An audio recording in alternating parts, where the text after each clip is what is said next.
दादा किती वेळ लागेल तिकडे जायला आपल्याला? अर्धा तास. अच्छा अच्छा. Yes sir, all set, ready, good.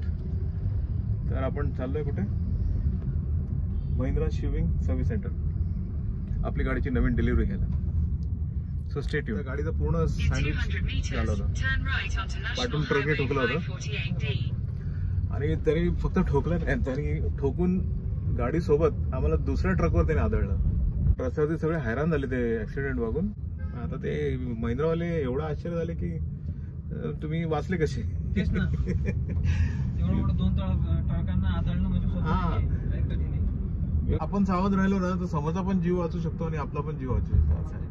मी पोहोचलो तरी गाडी ऑन होती आणि गाडीने मला कुठेच नकार दिला नाही. Super soft. एवढ्याच की स्पीड नव्हती, पळत होती गाडी आणि त्याचा रेडिएटर फॅन फुल डॅमेज होता. सिग्नल वगैरे नाही ना भाऊ, मामा पकडेल आपल्याला. नाही मामा नाही, ऍक्च्युली पूर्ण डॅमेज झाली होती. म्हणजे त्या गाडीचं पूर्ण सँडविच झालं होतं, पाठून ट्रकने ठोकलं होतं आणि त्यांनी फक्त ठोकलं नाही, त्यांनी ठोकून गाडी सोबत आम्हाला दुसऱ्या ट्रकवर त्याने आदळलं. मग काही दुखापत कोणाला काहीच नाही झालं, पण आतमधून पूर्ण चेसी हल्ली, माझी सीट खाली गेली आणि हा पाठी होता. हा फक्त जरा ते असं जंप होतात ना गाडीमध्ये, तसा जंप झाला. मुलगी तिथे डॅशबोर्डला जरा आपटली, पण डॅशबोर्ड प्लास्टिकचा होता, तिला काही झालं नाही. असं हो. मग गाडी कसं ती सँडविच झाली, म्हणजे पुरून पण चेपली आणि पाठून तर एकदमच मागे आली. म्हणजे एवढी पण आहे थोडीशी, म्हणजे पण गाडी एवढी स्ट्रॉंग होती ना, ते हा काहीच झालं नाही मला. आणि माझी सीट फक्त खाली बसली. मोठं होतं ऍक्सिडेंट. हा, आणि एवढं मोठं होतं इम्पॅक्ट ना की कारण दोघां ट्रक मध्ये होतो ना मी, पण गाडीमधून कूलंट पण नाही पडलं हो ना. गाडीमधनं म्हणजे कूलंट पण पडला नाही, रेडिएटर पण फाटला नाही. काय एक सांगतो तुम्हाला, तुमचं नशीब म्हणावं लागेल, एक तर तुमची साथ काहीतरी पुण्य म्हणावं लागेल. हो, अगदी बरोबर, अगदी बरोबर. तर लय खतरनाक होऊन जाते, काहीच नसते होत पण पूर्ण कामच होऊन जाते. बरोबर, अगदी बरोबर. जेवढं मेजर झाल्यानंतर काहीच नाही. कारण रस्त्यावरती सगळे हैराण झाले ते ऍक्सिडेंट बघून. आणि तो ड्रायव्हर जो होता तो अक्षरशः म्हणजे असं हे झाला, घाबरला की काय झालं का नाही लोकांना. पण मी जेव्हा बघितलं सगळे सुखरूप आहेत, मग तेव्हा ते गाडी घेऊन गेलो. पण ते मित्रवाले बोलले की गाडी काय बनणार नाही, तुम्ही याचं फुल डॅमेज काय असतं ना ते तुम्ही घेऊन टाका. ते काहीतरी 80% काहीतरी देतात ते इन्शुरन्सचं. मग आम्ही म्हटलं, आई म्हणाली की नको, गाडी पाहिजे, म्हणजे कुठल्याही परिस्थितीत त्यांनी वाचवलंय आपल्याला सगळ्यांना. गाडी भेटली तर बघा परत. पण या सगळ्या गोष्टी झाल्या, पण गाडी बंद नाही पडली. गाडीने आम्हाला म्हणजे हिटअप होत होती, फॅन चालत होता म्हणून, पण गाडी बंद नाही पडली. मी सांगतो तुम्हाला, एकतर आम्ही म्हणजे ब्रेकर साठी थांबलो होतो आम्ही. बरोबर, ब्रेकरचा मुवमेंट होतो म्हणून थोडक्यात आटोपलोय. कधी असा हायवे असताना तर लय झालं असं, म्हणजे कुठे उडाला नाही. तेवढ्याच्यात आम्ही सुखरूप आलो. गाडीने आम्हाला सुखरूप पोलीस स्टेशन पर्यंत नेलं. परत संध्याकाळी गाडी आम्ही सर्व्हिस स्टेशनला पण नेऊन दिली.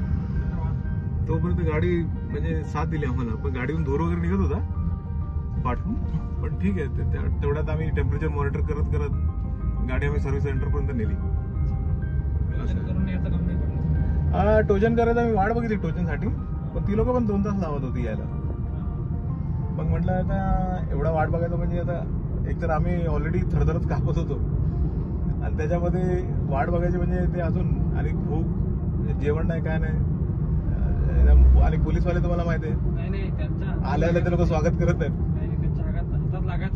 हा, 2 तास 3 तास त्यांनी घेतलं.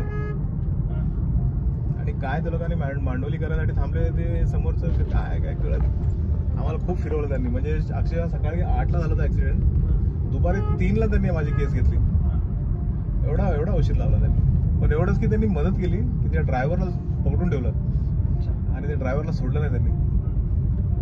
ते त्यांनी खूप छान काम केलं. म्हणजे ड्रायव्हरला त्यांनी हलूच दिलं नाही तिथून. त्याचे पेपर्स घेऊन ठेवले ताब्यात आणि म्हणजे ते फक्त वाट बघत होते की मी केस टाकली की त्याला शेवटी आई पण बोलली कशाला केसच्या लफड्यात पडायचं, हा एकदाच ते तिथून निघून या पटापट. मग थोडंसं सेटलमेंट झालं आणि आम्ही तिथून निघालो आणि गाडी दिली. आता ते महिंद्रावाले एवढं आश्चर्य झाले की तुम्ही वाचले कसे.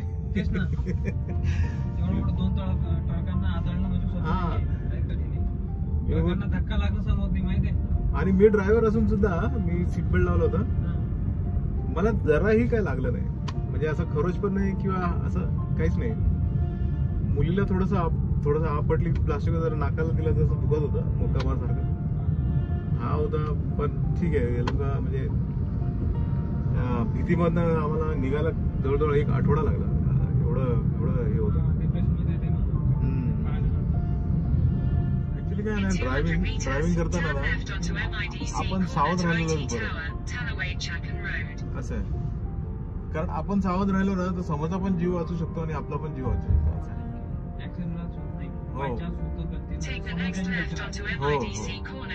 कधी कधी काय असतं की समोरच्या गाडीचं जे वळण आणि जे चालचलन असतं ना ते बघूनच आपण सावध होतो की हा ऍक्सिडेंट नंतर मला कळलं ना की पुण्यातले जे गाड्या आहेत ना प्रायव्हेट गाड्या ते एवढे स्लो का जात होते तेव्हा मला कळलं की खरोखर ते जेव्हा स्लो जातात म्हणजे ऍटलीस्ट स्लो म्हणजे 40-50 ची स्पीड असते.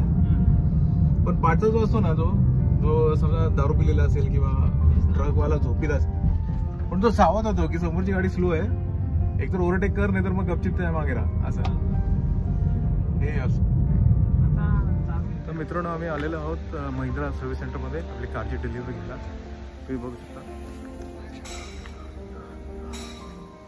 तर मित्रांनो आम्ही आता आलो आहोत महिंद्रा सर्व्हिस सेंटर. तिथे गाडी बनवून रेडी आहे. आता मोस्ट प्रॉब्ली पेमेंट पण झालेलं आहे ऑलमोस्ट. आता तो रिसिप्ट वगैरे आणि ते बाकीचे प्रोसिजर पूर्ण करून आपण आपली गाडी आता घेऊन निघणार आहोत. सो मॅक्स टू मॅक्स 10 ते 15 मिनटं. गाडी एकदम जबरदस्त चकाचक झालेली आहे. आफ्टर ॲक्सिडेंट मेजर बॉडी पार्टच इम्पॅक्टेड होते आणि back panel plus dickey front panel bonnet सगळं रिप्लेस झालेलं आहे. तर आता गाडी एकदम अशी वाटते की नवीन शोरूममधूनच खरेदी नवीन गाडी आहे. सो लेट्स सी ते कम्प्लीट झालं की मग मी तुम्हाला गाडीचे शॉट दाखवतो.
फॅमिलीमध्ये परत येते गाडी.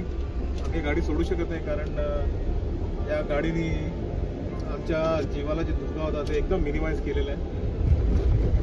एकदम म्हणजे कुणाला काहीच झालेलं नाही आहे. एवढा मोठा इम्पॅक्ट असून तुम्ही फोटोमध्ये जेव्हा बघाल तेव्हा कळेल तुम्हाला किती मोठा इम्पॅक्ट होता. So finally we are back to home आणि खरंच खूप छान वाटतंय. खूप बरं वाटतंय की आपली फॅमिली मेंबर जी एवढे दिवस बाहेर होती ते आज परत घरी येते. सो तशी फिलिंग येते. So thanks for everyone. Thanks family member जे माझे एवढे सपोर्ट करतात मला, आणि तुम्ही पण एक फॅमिली आहात आता, YouTube family. So thank you so much. आणि असाच तुमचा सपोर्ट असेल तर आम्ही असे बरेचसे ब्लॉग्स आणू शकतो तुमच्यासमोर, गाडी रिलेटेड, लाईफस्टाईल रिलेटेड.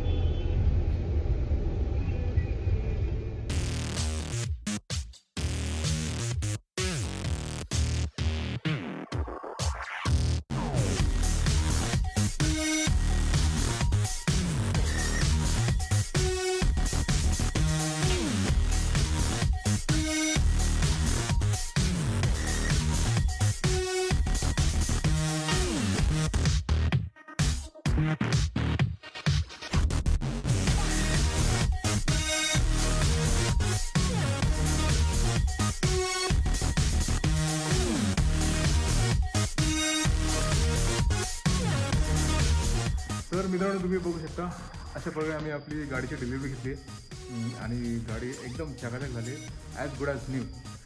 आणि गाडी आम्ही आमच्या बेसमेंटमध्ये पार्क केली आहे, स्टेजमध्ये सॉरी. आणि तो असं वाटतं नवीन कोणतरी, म्हणजे आमचा जुना मित्र जो कुठेतरी बाहेर गेला आहे आणि आज परत घरी आला असं वाटतं. जुना मित्र म्हणजे फॅमिली मेंबर. सो खूप छान वाटतं. आणि गाडी वापरलेल्या माणसाला गाडी जर नसेल तर कसं वाटतं ते तुम्हाला नक्कीच कळलं असेल. सो हा ब्लॉग इथेच एंड करतो. Thank you so much. होप तुम्हाला हा माझा एक्सपिरियन्स आवडला असेल तर नक्कीच लाईक आणि शेअर आणि सबस्क्राईब करा. Thank you so much.